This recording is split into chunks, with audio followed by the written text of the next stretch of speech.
नमस्कार दर्शकों, आज मैं जो कहने जा रहा हूं उसे सुनकर शायद आपकी रातों की नींद उड़ जाए। हम एक ऐसे दौर में जी रहे हैं जहां दुश्मन सीमा पे नहीं बल्कि हमारे बगल वाले कुर्सी पर बैठा है। आप अपने बहन या बेटी को बड़े अरमानों के साथ पढ़ाते हैं, उसे ऊंचे सपनों के साथ टीसीएस जैसे बड़ी कंपनियों में नौकरी करने भेजते हैं या उसे अच्छी सेहत के लिए पड़ोस के जिम में भेजते हैं। लेकिन क्या आपने कभी सोचा है कि जहां वो अपना पसीना बहा रही है या जहां वो कोडिंग कर रही है, वहीं उसकी बर्बादी का ब्लूप्रिंट तैयार किया जा रहा है। लव जिहाद का वायरस अब सिर्फ गांवों तक सीमित नहीं रहा, ये अब आपके लैपटॉप, आपके फाइलों और आपके ट्रेडमिल तक पहुंच चुका है। आज की ये वीडियो हर उस बाप, भाई और उसकी बेटी के लिए है जो यह सोचते हैं कि मैं पढ़ी लिखी हूँ, मेरे साथ ऐसा नहीं हो सकता। इस भ्रम को आज मैं तोड़ूंगा, क्योंकि जाल बिछाने वाले अब आपसे भी ज्यादा पढ़े लिखे और शातिर हैं। सबसे पहले बात करते हैं उस जगह की जहां हम अपनी सुरक्षा का भरोसा करते हैं। वहां खेल शुरू होता है भाईचारे और मदद से। वहां कुछ ऐसे लड़के होते हैं जिनकी पहचान उनके सिर्फ डोले शोले नहीं बल्कि उनका छिपा हुआ एक एजेंडा होता है। वो पर्सनल ट्रेनर बनकर आपकी लाइफ में घुसते हैं। वो आपको जिम में मैम या दीदी कहकर बुलाएंगे ताकि आपका शक खत्म हो जाए। फिर धीरे धीरे वो आपके वर्कआउट पार्टनर बनेंगे। वो आपसे कहेंगे आप बहुत मेहनत करती हैं, बस थोड़ी सी गाइडेंस की जरूरत है। वो अपनी पहचान बदलेंगे, हाथ में कलावा बांधेंगे या गले में रुद्राक्ष पहनेंगे ताकि आप उन्हें अपना समझें।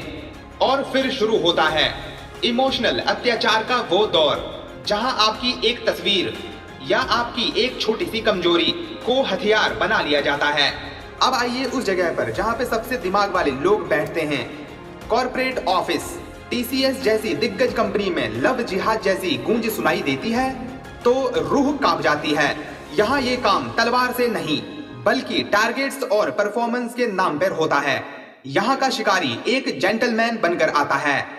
वो आपका मैनेजर होगा जो आपकी प्रमोशन का फाइल दबाकर बैठा होगा। वो आपको रात की शिफ्ट में रुकने को कहेगा, आपकी मदद के बहाने ऑफिस के बाद कॉफी पर ले जाएगा। वो आपसे बड़ी बड़ी बातें करेगा कि धर्म तो इंसान ने बनाया है, भगवान एक है। वो आपको दुनिया भर की फिलोसफी समझाएगा ताकि आप अपनी जड़ों से कट जाएं। यहाँ लड़कियों को फंसाने के लिए मानसिक दबाव का इस्तेमाल होता है। जब एक लड़की अपने कैरियर को लेकर डरी होती है तब ये लोग उसे सहारा देने का नाटक करते हैं और फिर शुरू होता है कभी ना खत्म होने वाला दलदल। दुख की बात तो यह है कि जब कोई लड़की फंस जाती है तो ये बड़ी कंपनियां अपनी साख बचाने के लिए मामले को दबा देती हैं। इंटरनल इंक्वायरी के नाम पर उसे ही चुप करा दिया जाता है। आज का शिकारी जानता है कि एक पढ़ी लिखी लड़की को कैसे बहकाना है। वो आपकी आजादी और आपके मॉडर्न ख्यालातों का ही इस्तेमाल आपके खिलाफ करता है। मेरी बहनों, मेरी ये बात हमेशा याद रखना, दुनिया कितनी भी मॉडर्न हो जाए लेकिन सावधानी कभी पुरानी नहीं होती। आज मैं आपको ऐसी बातें बता रहा हूँ जो आपको हर जाल से बचाएगी।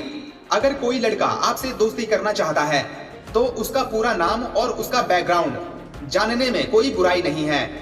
जो सच होगा वो डरेगा नहीं, जो झूठा होगा वो बहाने बनाएगा।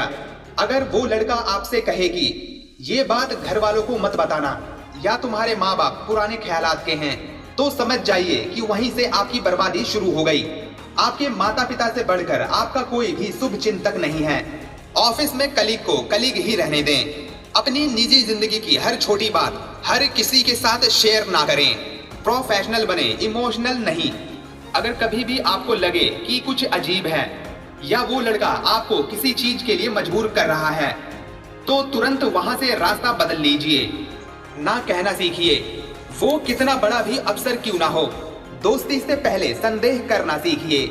उसका असली नाम, उसका आधार कार्ड, उसके परिवार की हकीकत सब जानिए। जो साफ होगा वो डरेगा नहीं, जो शातिर होगा वो गुस्सा करेगा। जो इंसान आपको आपके माँ बाप से दूर करने की कोशिश करे, समझ लो वो आपका काल है। दुनिया का कोई भी लड़का आपके पिता से ज्यादा आपका भला नहीं चाह सकता। ऑफिस आपके रोटी का जरिया है, प्यार का अड्डा नहीं। प्रोफेशनल मर्यादा कभी मत लांघिए। हर मुस्कुराहट दोस्ती नहीं होती और हर मदद निस्वार्थ नहीं होती। अगर आपका मन एक बार भी कहे कि कुछ गलत है तो तुरंत उस रास्ते को छोड़ दीजिए। आपकी एक गलती सिर्फ आपकी नहीं, आपके पूरे खानदान की इज्जत और खुशियां खा जाएंगी। जागिए इससे पहले कि बहुत देर हो जाए। इस वीडियो को सिर्फ देखें नहीं, बल्कि हर ग्रुप और हर उस लड़की तक पहुंचाएं जिसे आप सुरक्षित देखना चाहते हैं। सतर्क रहिए, सुरक्षित रहिए। जय हिंद।